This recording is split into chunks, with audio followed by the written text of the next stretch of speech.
Hi, I'm Sally here with some tips about how you can tweak your bike to make it fit you better. Don't worry, you do not need any special skills and you need very few tools to make these changes, and in some cases you don't need any tools. These are all things that I wish somebody had told me many years ago because I would have been more comfortable and ridden better. So I'm going to start with some tips that apply to every type of bike, whether that's a road bike, commuter, mountain bike, and then I'll go into some more specific things that would apply to mountain bikes. So the very first thing is the seat. The first tip I have about a seat is that you do not need to keep the seat that came with your bike.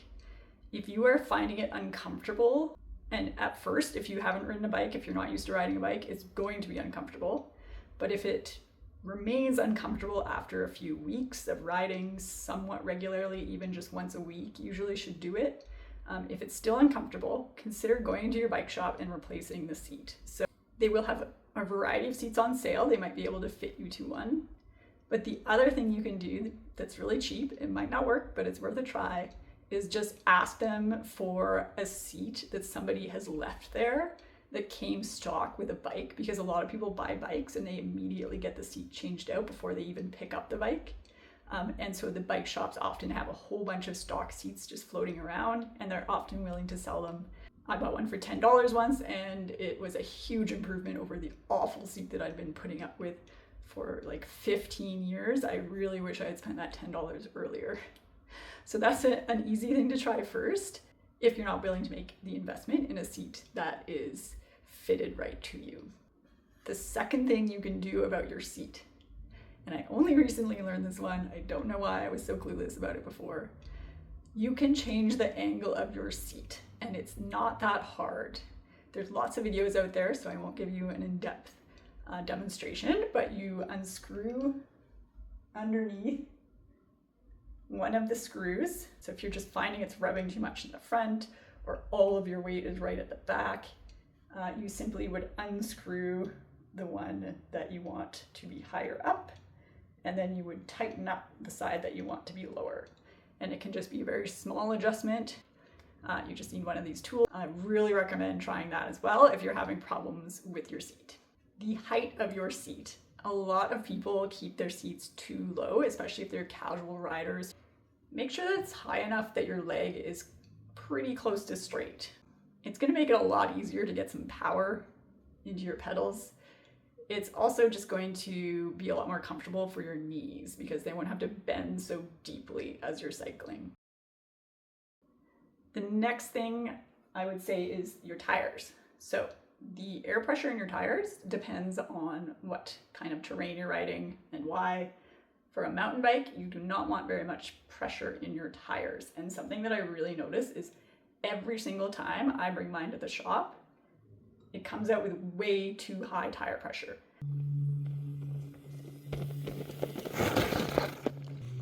Now, when you're riding a full suspension mountain bike, there's actually 3 layers of suspension. There's the suspension on the bike, front and back. There's your arms and your legs, and there's your tires. And that's why you need to get the right tire pressure. Because if you have too much, you're going to find yourself just bouncing around and getting knocked side to side or up and down. Make sure you look up what your tire pressure should be. You could use something like the Norco Ride Align system and just don't worry about the make and model of the bike. Just put your weight in there and it will tell you what your tire pressure should be. If you're riding on the road, if it's a commuter bike, you should have a lot more pressure. So just keep track, and you might find the pressure does go down slowly over time, and so once in a while you're going to want to put some extra air in there. If you ride a mountain bike, I would really suggest thinking about what tires you have on your stock mountain bike, because the rubber on the tires that come with mountain bikes tends to be fairly hard, and that is to say not very grippy. So I always switch out my front tire because the front is really important for grip if I'm going down a roll or something. And I switch it out for something with softer rubber. If you are riding in wintry or otherwise wet conditions, you'll want to go definitely for a soft rubber, and you'll want even lower tire pressure than you would normally have because that will give you more grip on slippery roots and rocks.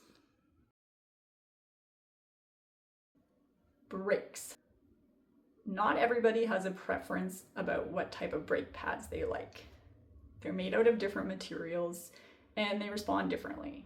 My last bike had organic pads. When I bought this bike, it came with metal and I hated it. I really noticed it. It felt really jerky whenever I stopped because the metal was sort of catching, and that made me feel really unsafe as I was edging up to features. So just something to be aware of if you've switched bikes like me and you're feeling like the brakes just aren't working how you're used to them or how you're expecting.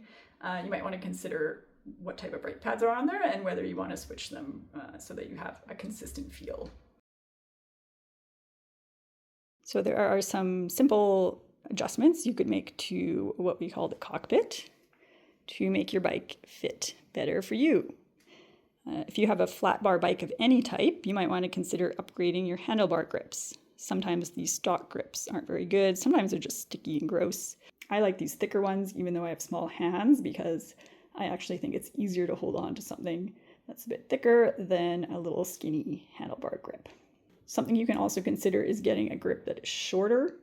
I have not had any luck finding this on the market, but I know they exist and I would like that because on a mountain bike, you should have your hand right close to the end. But to do that, I have to reach over at an angle to reach my brake lever. So I would either like to have a longer brake lever or a shorter grip. Handlebar width. Ask the folks at the shop where you bought the mountain bike to trim some off for you.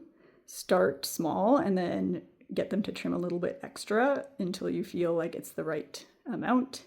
If you don't trim your handlebars, your hands are just going to be way too far apart and it's going to hurt your wrists and you're going to have trouble getting through trees as well. It's probably not something you're going to do at home, but they should do it when you pick up your bike, and they'll probably happily do it for free if you bought your bike at that shop.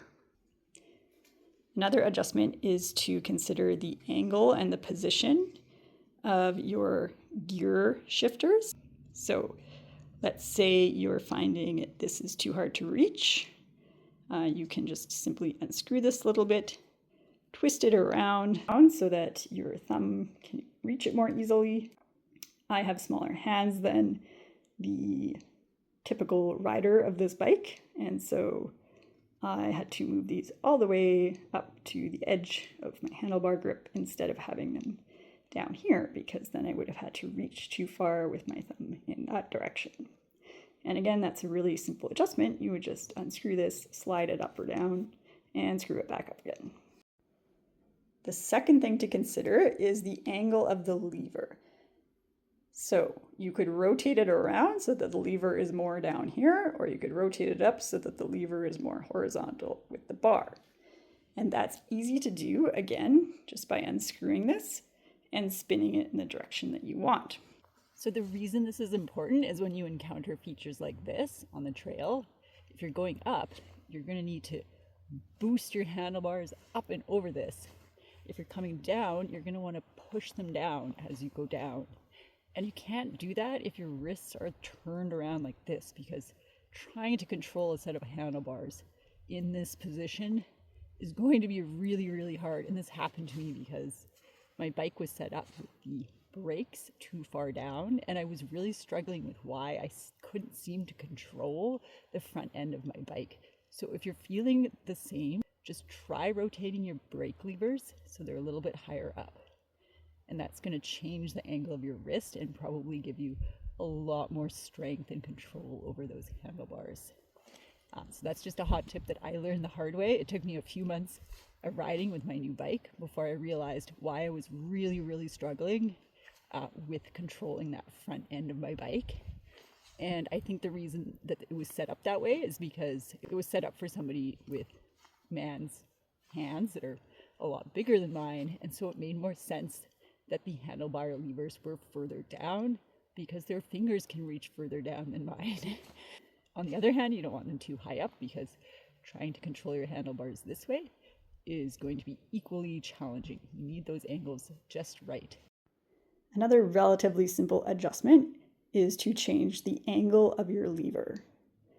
And that will affect your braking, how far you have to pull, and how sensitive it is.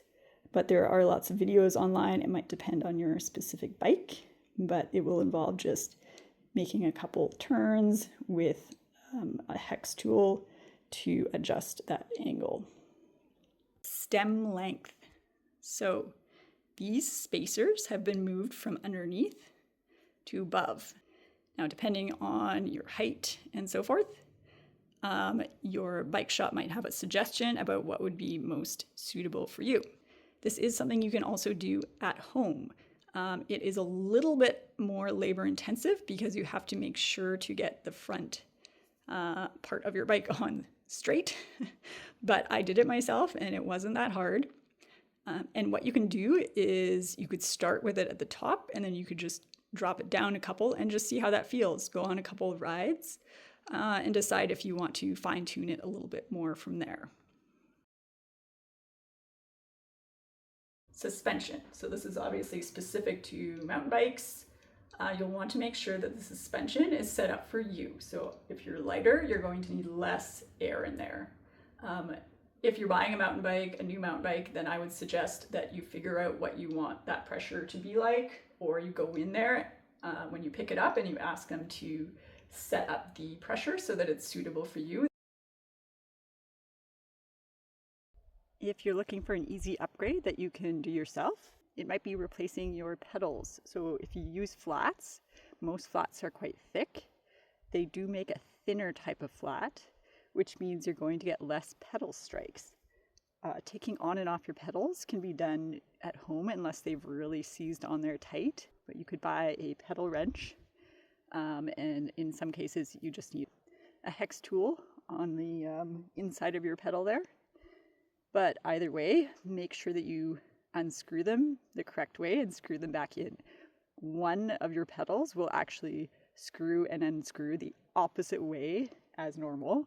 And you need to be really aware of that because you don't want to screw it in the wrong way and wreck your crankset. Thanks for watching. See you on the trails.